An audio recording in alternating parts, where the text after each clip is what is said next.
আজ আমি বানাবো খুব সহজ পদ্ধতিতে পোলাও। আমি নিয়ে নিয়েছি এই বাটির 1 বাটি গোবিন্দভোগ চাল।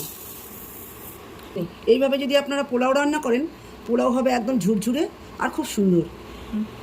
এবার দিয়ে দিলাম তার মধ্যে কাজু বাদাম,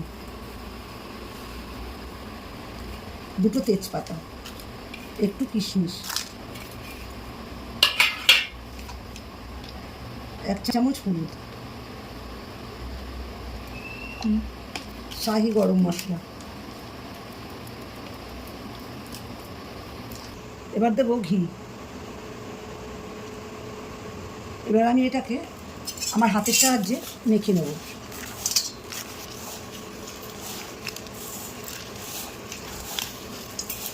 মাখাটা অতি অবশ্যই সুন্দর হতে হবে, ভালো করে মাখতে হবে, না হলে চালের গায়ে সব লাগবে না।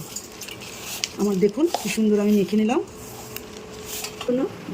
যে বাটিতে আমি গোবিন্দভোগ চাল নিয়েছি ও বাটির 2 বাটি জল আমি আগে গরম করে দেবো। জলটা ফুটে ওঠা অবধি আমি অপেক্ষা করব।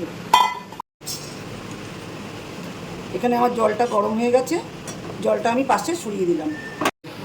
এবার আমি পোলাওটা বানানোর জন্য কড়াইতে রিফাইন্ড অয়েল দিয়ে দিলাম।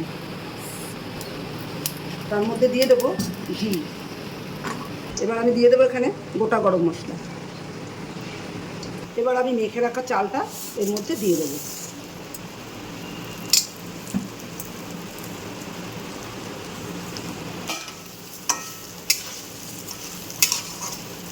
এবার এই চালটাকে আমি মিডিয়াম ফ্লেমে 2-3 মিনিট ভেজে নেব।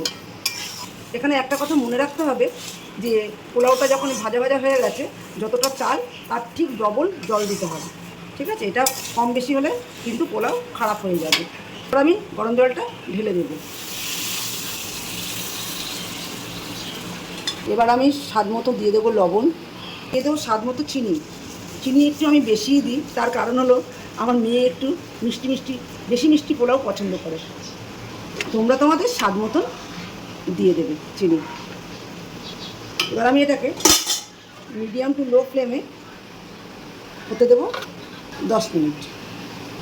চলো তাহলে ফিরে আসছি 10 মিনিট পর।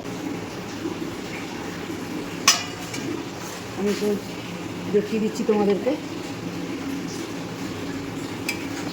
দেখো একদম, দেখো পোলাওটা কেমন ঝরঝরে হয়েছে। এটা যখন ঠান্ডা হবে তখন একদম ঝরঝরে হয়ে যাবে। তোমরা ওইভাবে পোলাও রান্না করে আমাকে জানাবে কেমন হয়েছে। এই ছিল আজকে আমার পোলাওয়ের রেসিপি। যদি তোমাদের ভালো লেগে থাকে লাইক করো, কমেন্ট করো, শেয়ার করো।